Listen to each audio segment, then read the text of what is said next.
সন্তানরা যারা তোমার আহত হয়েছেন তাদের সংখ্যা রেগুলার আপডেট করা হবে। তোমাদের স্কুলের মধ্যে তথ্য কেন্দ্র স্থাপন করা হবে, আজকে হবে, আজকে। আসিফ নজরুল ও শিক্ষা উপদেষ্টা CR আবরার শিক্ষার্থীদের হাতে বন্দি মাইলস্টোন স্কুল অ্যান্ড কলেজের ভেতরে। শিক্ষার্থীদের উদ্দেশ্যে বক্তব্য দিতে গিয়ে তোপের মুখে আইন উপদেষ্টা আসিফ নজরুল ও শিক্ষা উপদেষ্টা CR আবরার। আমরা সরকারের পক্ষ থেকে এর জন্য দুঃখ প্রকাশ করছি, ক্ষমা চাচ্ছি। আমি খালি একটা কথাই বলতে চাই,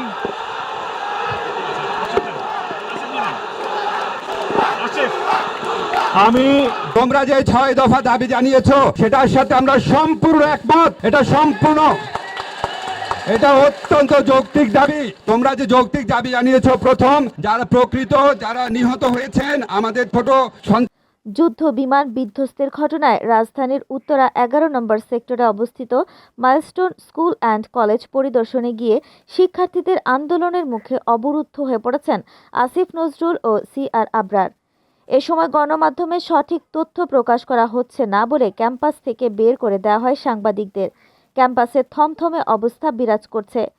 শিক্ষার্থীদের সঙ্গে আইন উপদেষ্টার ঘণ্টার পর ঘণ্টা বৈঠক হয়েছে।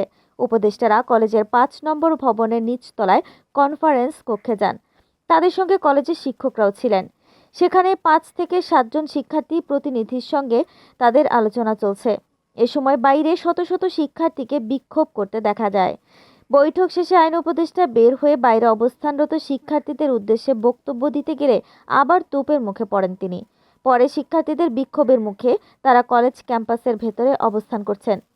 পরে শিক্ষার্থী ও অভিভাবকদের সঙ্গে আলোচনা শেষে দুপুর 12:30টায় সংবাদ সম্মেলনে এসে শিক্ষার্থীদের সব দাবি যৌক্তিক এবং এর সঙ্গে সরকারও একমত বলে জানান আসিফ নজরুল।